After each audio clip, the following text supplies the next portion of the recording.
I'm Mark Morris, Dr. Mark Morris at the University of Wolverhampton.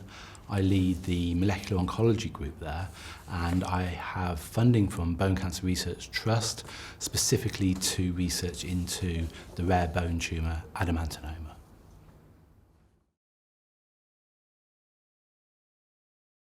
So it's really important to increase our funding into rare cancers, rare bone cancers, because there's so little known about them already. These bone cancers, any rare cancer, by its nature has had less research carried out on it in the past, so we know less about it.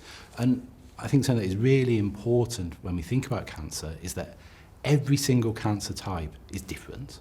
There's no fits-all research. If I research into kidney cancer, that kidney cancer really doesn't translate at all into bone cancer. These are entirely different things. And even when you start looking at the somewhat more common bone cancers, they don't translate into the very rare bone cancers. Every cancer is different at the molecular and cellular level. So we need to investigate each one by themselves for their own value. And of course, every cancer is a patient, and every patient needs this research being done for them. Because these cancers, although they're rare, are affecting real people, which is always the problem. You know, any cancer for the individual is as important as any other cancer. If you have somebody who has a cancer where there are 100,000 other people with that cancer, at the individual level, it's exactly the same as one person who is the only person in the country who has that cancer today. That is the same importance to this person. It has the same life-changing problems. Why it's important for us to fund it is because we don't know anything about them. We don't know anything. We know very little about these rare cancers because we haven't done the research already. There is a lack of groundwork done over the last 20 or 30 years in these rare cancers, and we know cancers are different from each other, one from another, so we need to concentrate and do the same amount of work on the rarest cancer as the most prevalent cancer, because they are different and we need to understand them equally. Understanding the molecular biology of a very common cancer does not give us the answers to the molecular biology of a very rare cancer. And obviously, it's really hard to research these cancers because there are so few of them as well. So it's something that has been under-addressed up until recently, and I'm really pleased to see that Bone Cancer Research Trust at the moment are starting to really push for this with their specific funding strategies, and I'm delighted that you're funding my research into adamantinoma. The conferences that you provide here are really provides me with a really fabulous opportunity to meet patients, to get myself out of the incredibly sterile environment of the laboratory, remind myself about the faces and the people and the stories. So it's always a great pleasure. It's humbling and it's sometimes difficult, but I come away from this reminding myself that it's not cells in dishes. It's real people who are really want answers, need answers, and are working really hard to provide the funding that I now have, the privilege I have to do this work because of the funding of these patients. So that's one aspect. But the other aspect of this is this gives me the opportunity to tell the people who have provided me with this resource what I've done with it. I'm accountable to them, and they should be the first person to see what I've been doing with their money. So I get to give them this hopefully useful, interesting, maybe hopeful news first before anybody else. I think that's right, that they should get the first opportunity to get this. So it's a really nice collaborative feel at these days. I'm delighted to be here today. It's magic. I think the views of patients in research is fundamentally important. It's some of the research that we do is very complicated, and it can be very difficult for all patients to understand this, although I know we have some incredibly highly educated patients who are absolutely on top of this, more than I am in many cases.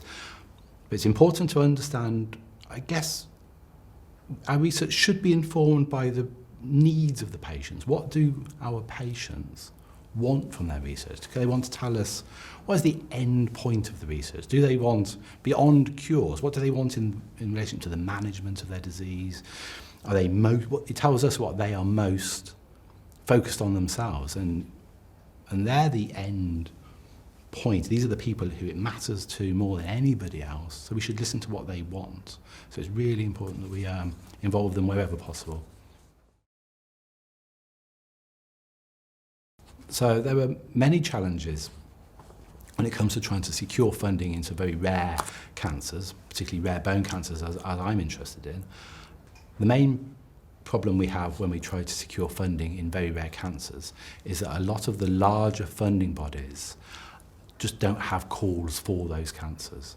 I've applied to large research funding bodies before for funding into rare cancers, and very often actually I can't apply because there's no funding call for those cancers. They're very specific in what they want, and it's often to do with what is across the nation the most common cancers. So the calls are not there, so I can't get the money. And it's also, at the same point as it being difficult to get because nobody's asking for it, because there's no public awareness of these cancers. So the public don't think about these cancers because it's not in the public knowledge, because the big charities are not funding them and not pushing this forwards. So it's very hard to see this money.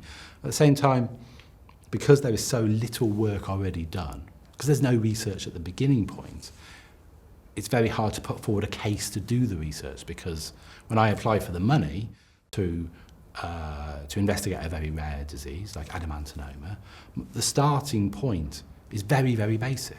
And patient groups very often don't want very basic research. So there's no call for it from the big cancers, but from the big cancer charities. And we have to start at such an early point. It can be difficult to be seen the value relative to more common cancers, although it is very important.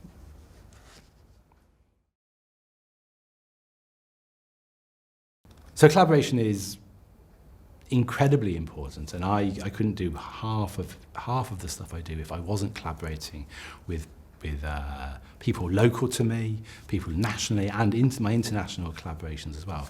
Because really, when you think about what we're trying to do, we're investigating incredibly complicated things, and nobody is an expert in any of this. It doesn't matter how many decades you've spent studying this, you're still not an expert. I am not an expert in anything.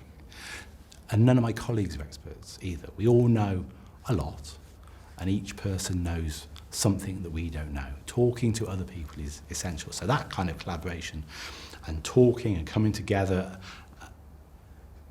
enables us to come up with the questions we want to ask, the good questions as opposed to bad questions. I've definitely come up with some very bad questions by myself, and after discussing it with colleagues and collaborators, either thrown those questions away or we've turned it into a good question. So the collaboration is very important in that way. Secondly, I don't have all the kit either, so I don't have all the tools, but my collaborators have the tools, and between us we can come together with the tools we have and our shared expertise, which makes the whole work much better. And secondly, you asked, is it important, is it more important in rare cancers? And it is. The other thing that is important is when a tumour is incredibly rare, well then you need to pool your resource in relationship to the tumours themselves. So adamantinoma, the rare cancer that we're interested in, there were very, very few cases each year, thankfully. But that means it's very difficult to get enough samples for me to do the work. So I have collaborations with people in other countries, and they have their very few tumours as well. And we bring these together to increase our pool of tumours for our analysis. And this extra number of tumours gives extra power to the research we're doing. So without the collaboration, we have such few resource, it's very hard to do it.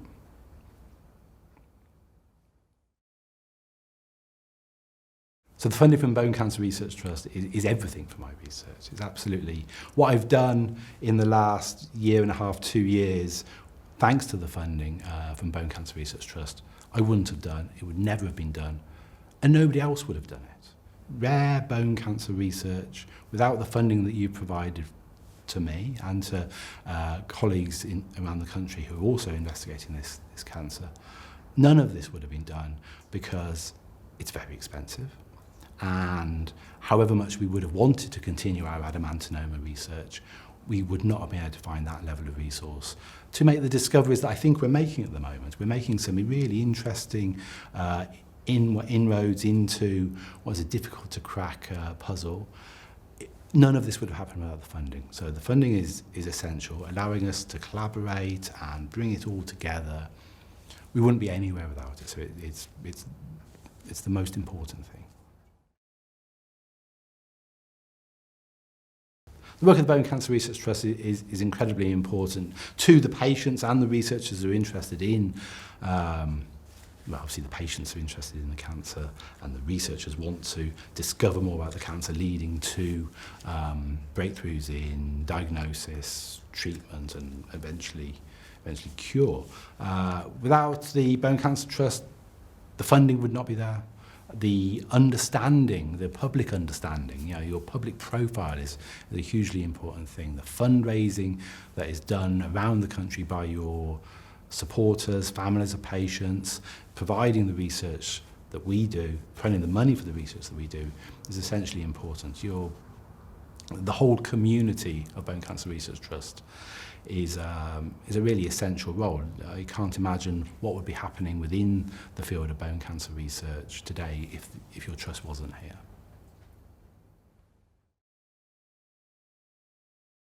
So I hope that the research that we're carrying out at the moment is a clear first stepping point to leading to significantly better diagnosis for adamantinomas, and moreover, really, beyond diagnosis and prognosis, we think the tools we're creating to diagnose and prognose adamantinoma is actually also going to lead to improved treatment. We think we're hopefully finding novel and interesting pathways which enable these cancers to grow and survive within these patients. And once we know what these pathways are, we can now target them, and we're hoping we can lead to relatively inexpensive existing drugs treating these tumours, which will lead to better outcomes for the patients.